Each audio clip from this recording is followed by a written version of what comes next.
ಬೆಂಗಳೂರು ದಕ್ಷಿಣ ಜಿಲ್ಲೆ ಹಳೆಯ ರಾಮನಗರ ಜಿಲ್ಲೆಯಲ್ಲಿ 5 ತಾಲೂಕುಗಳು ಒಳಗೊಂಡಂತೆ ಜಿಲ್ಲಾ ಮಟ್ಟದಲ್ಲಿ ಒಂದು ಯೂನಿಟಿ ಲೀಡ್ ಕೋಆಪರೇಟಿವ್ ಸೊಸೈಟಿಯನ್ನು ಸ್ಥಾಪನೆ ಮಾಡಿದ್ದೇವೆ. 2025-26ನೇ ಸಾಲಿನಲ್ಲಿ ಇದು ನೋಂದಣಿ ಆಯಿತು. ಈಗಾಗಲೇ ಈ ಒಂದು ಕೋಆಪರೇಟಿವ್ ಸೊಸೈಟಿಯ 1,000 ಷೇರು ಸದಸ್ಯರನ್ನು ಹೊಂದಿದ್ದೇವೆ. ಈ 5 ತಾಲೂಕುಗಳಲ್ಲಿ ಒಂದು ತಾಲೂಕಿನಲ್ಲಿ 2,000ದಂತೆ ಸುಮಾರು ಒಂದು 10,000 ಷೇರುದಾರರನ್ನು ಸಂಗ್ರಹಣೆ ಮಾಡುವಂಥ ಗುರಿಯನ್ನು ನಾವು ಇಟ್ಕೊಂಡಿದ್ದೇವೆ. ಇದು ಬಹುತೇಕ ಒಂದು SC/ST ವರ್ಗಗಳಿಗೆ ಹೆಚ್ಚು ಆದ್ಯತೆ ಕೊಡುವಂಥ ಒಂದು ಕೋಆಪರೇಟಿವ್ ಸೊಸೈಟಿಯಾಗಿದೆ. ಈ ನಮ್ಮ ಒಂದು ಸೊಸೈಟಿಯಲ್ಲಿ ಅಧ್ಯಕ್ಷರು, ಉಪಾಧ್ಯಕ್ಷರು, ಕಾರ್ಯನಿರ್ವಾಹಕರು ಮತ್ತು 2 ನಾಮನಿರ್ದೇಶಿತ ಸದಸ್ಯರು ಮತ್ತು ಎಲ್ಲ ಒಟ್ಟು ನಿರ್ದೇಶಕರು ಸೇರಿ 17 ಜನ ಆಡಳಿತ ಮಂಡಳಿ ಸದಸ್ಯರುಗಳು ಆಡಳಿತ ಮಂಡಳಿಯಲ್ಲಿ ಇದ್ದಾರೆ. ಇದು ಉದ್ದೇಶ ಏನಪ್ಪ ಅಂತಂದರೆ ಜಿಲ್ಲೆಯಲ್ಲಿ ಈ ಒಂದು ಕೆಳವರ್ಗದಲ್ಲಿರುವಂಥ ಬಡವರು, ಮಧ್ಯಮ ವರ್ಗದವ್ರಿಗೆ ಒಂದು ಆರ್ಥಿಕ ಅನುಕೂಲ ಮಾಡಿಕೊಡ್ಬೇಕನ್ನೋ ಉದ್ದೇಶದಿಂದ ಒಂದು ಪದವೀಧರಲ್ಲಿ ಈ ಸೊಸೈಟಿಯಲ್ಲಿ ಇರುವಂಥವರೆಲ್ಲರೂ ಬಹುತೇಕ ಪದವೀಧರರಾಗಿದ್ದು ಈ ಒಂದು ಕೋಆಪರೇಟಿವ್ ಸೊಸೈಟಿಯನ್ನು ಆರಂಭ ಮಾಡಿದ್ದೇವೆ. ತಮಗೆಲ್ಲ ಗೊತ್ತಿರುವಂಗೆ ಒಂದು 20-30ರ ದಶಕದಲ್ಲಿ ಮೈಸೂರು ಸಂಸ್ಥಾನದ ನಾಲ್ವಡಿ ಕೃಷ್ಣರಾಜ ಒಡೆಯರ ಕಾಲಘಟ್ಟದಲ್ಲಿ ಏನು 1905-6ರಲ್ಲಿ ಒಂದು ಒಕ್ಕಲಿಗರ ಸಂಘ, ಮಹಮ್ಮದೀಯರ ಸಹಕಾರ ಸಂಘ ಮತ್ತು ವೀರಶೈವ ಸಹಕಾರ ಸಂಘ, ಅಪೆಕ್ಸ್ ಬ್ಯಾಂಕು, ಭೂ ಅಭಿವೃದ್ಧಿ ಬ್ಯಾಂಕು, ಮೈಸೂರು ಬ್ಯಾಂಕು ಮತ್ತು ವ್ಯವಸಾಯ ಸೇವಾ ಸಹಕಾರ ಬ್ಯಾಂಕ್ಗಳು, ಈ ರೀತಿ ಬ್ಯಾಂಕ್ಗಳನ್ನು ಮತ್ತು ಕೋಆಪರೇಟಿವ್ ಸೊಸೈಟಿ ಸಹಕಾರ ಸಂಘಗಳನ್ನು ನಾಲ್ವಡಿ ಕೃಷ್ಣರಾಜ ಒಡೆಯರ ಕಾಲದಲ್ಲಿ ಕರ್ನಾಟಕದಲ್ಲಿ ಭಾಳ ಹೆಚ್ಚಿನ ರೀತಿಯಲ್ಲಿ ಆರಂಭ ಮಾಡಿದ್ರು. ಇವತ್ತು ಎಲ್ಲ ವ್ಯವಸಾಯ ಸೇವಾ ಸಹಕಾರ ಸಂಘಗಳು ಮತ್ತು ಜಿಲ್ಲೆಗಳಲ್ಲಿ ಎಲ್ಲ ಜಿಲ್ಲಾ ಬ್ಯಾಂಕ್ಗಳಾಗಿದೆ ಮತ್ತು ವ್ಯವಸಾಯ ಸೇವಾ ಸಹಕಾರ ಬ್ಯಾಂಕ್ಗಳು ಇವತ್ತು ಸರ್ಕಾರ ಸ್ವಾಮ್ಯಕ್ಕೆ ಒಳಪಟ್ಟಂಥ ಸೊಸೈಟಿಗಳಾಗಿ ಇವತ್ತು ಜಿಲ್ಲೆ, ತಾಲೂಕು, ಹೋಬಳಿಗಳಲ್ಲಿ ಅದನ್ನು ಬೆಳವಣಿಗೆ ಆಗಿದೆ. ಇವತ್ತು ಜಿಲ್ಲೆಗಳಲ್ಲಿ, ರಾಜ್ಯಗಳಲ್ಲಿ, ತಾಲೂಕುಗಳಲ್ಲಿ ಸಂಘ ಸಂಸ್ಥೆಗಳನ್ನು ಮಾಡ್ತಾರೆ, ಟ್ರಸ್ಟ್ಗಳನ್ನು ಮಾಡ್ತೀವಿ.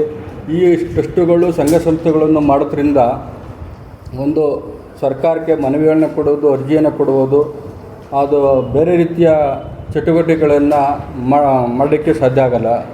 ಯಾಕೆಂತಂದರೆ ಇವತ್ತು ಕೋಆಪರೇಟಿವ್ ಸೊಸೈಟಿ ಇರ್ಬೋದು, ಸಹಕಾರ ಸಂಘಗಳಿರ್ಬೋದು, ಇದರ ಮೂಲ ಉದ್ದೇಶ ಏನಪ್ಪ ಅಂತಂದರೆ ಒಂದು ಆರ್ಥಿಕ ಚಟುವಟಿಕೆಯ ಉದ್ದೇಶ ಆಗಿರ್ತದೆ.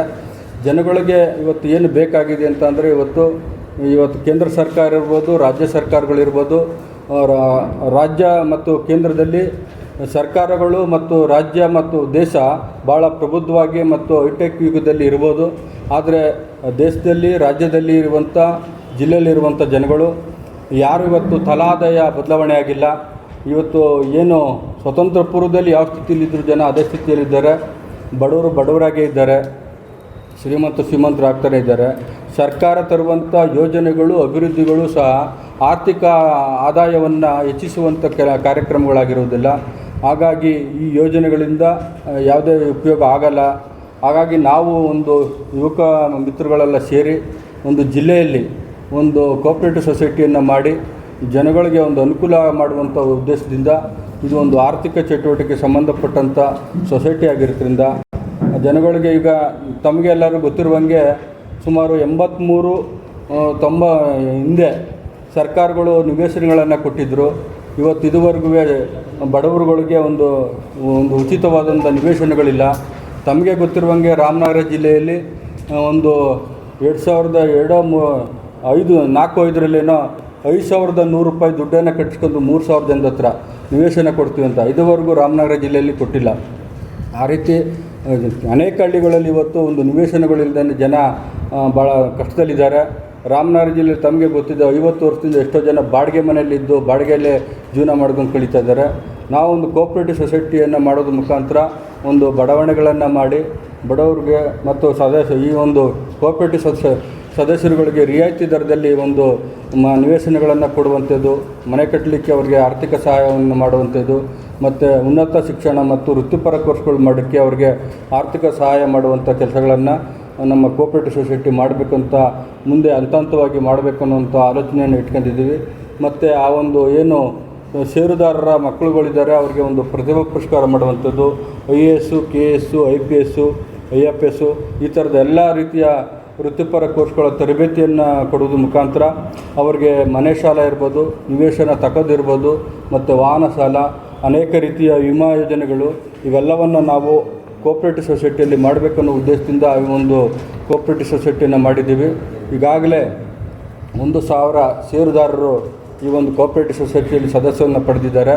ನಾವು ಮುಂದಿನ ಒಂದು 5 ವರ್ಷದೊಳಗಡೆ ತಾಲೂಕಿಗೆ 2,000ದಂತೆ 10,000 ಷೇರುದಾರರನ್ನು ಮಾಡಬೇಕನ್ನೋ ಒಂದು ಉದ್ದೇಶವನ್ನು ಇಟ್ಕೊಂಡು ಒಂದು ಆರ್ಥಿಕವಾಗಿ ಬೆಳವಣಿಗೆ ಮಾಡುವಂಥ ಕೆಲಸವನ್ನು ಮಾಡಿ ಒಂದು ಏನು ಷೇರುದಾರರಿದ್ದಾರೆ ಅವ್ರಿಗೆ ಎಲ್ಲ ರೀತಿಯ ಒಂದು ಆರ್ಥಿಕ ಅಭಿವೃದ್ಧಿ ಆಗಲಿಕ್ಕೆ, ಅವರ ಮತ್ತು ಮನೆಗಳಿಗೆ ಮತ್ತು ಮಕ್ಕಳುಗಳಿಗೆ ಒಂದು ಒಳ್ಳೆಯ ಉತ್ತಮ ಭವಿಷ್ಯ ಆಗುವಂಥ ರೀತಿಯಲ್ಲಿ ನಾವೊಂದು ಕೋಆಪ್ರೇಟಿವ್ ಸೊಸೈಟಿಯನ್ನು ಮುನ್ನಡೆಸ್ಕೊಂಡು ಬರ್ತಾಯಿದ್ದೀವಿ. ಆ ಒಂದು ಕೋಆಪ್ರೇಟಿವ್ ಸೊಸೈಟಿಗೆ ನಮ್ಮ ಜಿಲ್ಲೆಯಲ್ಲಿ ಎಲ್ಲ ಹಳ್ಳಿಗಳಲ್ಲಿವೆ, ಪ್ರತಿ ಹಳ್ಳಿಗಳಲ್ಲೂ ಇವತ್ತು ಷೇರುದಾರರಾಗುವಂಥ ಒಂದು ಹೆಚ್ಚು ಷೇರುದಾರಾಗಿ ಇದೇ ಥರ ಒಂದು ಸೌಲಭ್ಯಗಳನ್ನು ಪಡ್ಕೋಬೇಕಾಗ್ತದೆ. ನಾವು ಒಂದು ಈ ಸ್ಟಾಂಪನ್ನು ತಂದು ಮತ್ತು ಜನಗಳಿಗೆ ಒಂದು ಸೇವೆಯನ್ನು ಮಾಡುವಂಥದ್ದು, ಬೇರೆ ಬೇರೆ ಗುಡಿ ಕೈಗಾರಿಕೆ ಮತ್ತು ಕರಕುಶಲ ಕೈಗಾರಿಕೆಗಳಿಗೆ ಹೆಚ್ಚು ಒತ್ತು ಕೊಡುವಂಥ ಕೆಲಸವನ್ನು ನಾವೆಲ್ಲ ಮಾಡ್ತೀವಿ. ಮತ್ತು ನಮ್ಮ ಒಂದು ಏನೋ ಒಂದು ಪತ್ರಿಕಾ ನೋಟ್ನಲ್ಲಿ ನಮ್ಮ ಗುರಿ ಉದ್ದೇಶಗಳನ್ನೆಲ್ಲ ನಾವೆಲ್ಲ ಹಾಕಿದ್ದೀವಿ. ಹಾಗಾಗಿ ನಾವು ಒಂದು ಕೋಆಪ್ರೇಟಿವ್ ಸೊಸೈಟಿ ಬೆಳವಣಿಗೆಗೆ ಪೂರಕವಾಗಿ ನನಗೆ ವಿಶೇಷವಾಗಿ ಏನಂತಂದರೆ, ನಾನು 31 ಜಿಲ್ಲೆಗಳಲ್ಲಿ ಪ್ರವಾಸ ಮಾಡಿದ್ದೀನಿ. ಆದರೆ ವಿಶೇಷವಾಗಿ ರಾಮನಗರ, ಬೆಂಗಳೂರು ದಕ್ಷಿಣ ಜಿಲ್ಲೆಯಲ್ಲಿ ಒಂದು ನಮ್ಮ ಜಿಲ್ಲಾ ಪತ್ರಕರ್ತರು, ವರದಿಗಾರರು, ಸಂಪಾದಕರು ಬೇರೆ ಜಿಲ್ಲೆಗಳಿಗಿಂತಲೂ ಒಂದು ವಿಶೇಷವಾದಂಥ ಒಂದು ಸುದ್ದಿ ಮಾಧ್ಯಮವನ್ನು ಒಂದು ಪ್ರಕಟವನ್ನು ಮಾಡ್ತಾರೆ. ನಾನು ಬೇರೆ ಜಿಲ್ಲೆಗಳಲ್ಲೂ ನೋಡಿದ್ದೀನಿ, ರಾಮನಗರ ಜಿಲ್ಲೆಯಲ್ಲೂ ನೋಡಿದ್ದೀನಿ.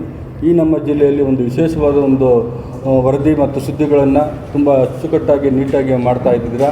ನಾವು ಕೋಆಪ್ರೇಟಿವ್ ಸೊಸೈಟಿಯ ಬೆಳವಣಿಗೆಗೆ ಪೂರಕವಾಗಿ ಹೆಚ್ಚು ಸದಸ್ಯತ್ವ ನೋಂದಣಿ ಮಾಡಲಿಕ್ಕೆ ಪತ್ರಿಕಾ ಮಾಧ್ಯಮದವರು ಮತ್ತು ಸಂಪಾದಕರು ತಾವು ನಮಗೆ ಒಂದು ಹೆಚ್ಚಿನ ರೀತಿಯಲ್ಲಿ ಪ್ರಚಾರವನ್ನು ಕೊಟ್ಟು ಈ ಒಂದು ಕೋಆಪ್ರೇಟಿವ್ ಸೊಸೈಟಿಯ ಬೆಳವಣಿಗೆಗೆ ತಾವು ಸಹಕಾರ ನೀಡಬೇಕಂತ ಈ ಸಂದರ್ಭದಲ್ಲಿ ಮಾತಾಡಿ ನನ್ನ ಮಾತನ್ನು ಮುಗಿಸ್ತೀನಿ. ನಮಸ್ಕಾರ. 125 ರೂಪಾಯಿ ಸರ್. ನ್ಯೂಸ್ 42 ಕನ್ನಡ.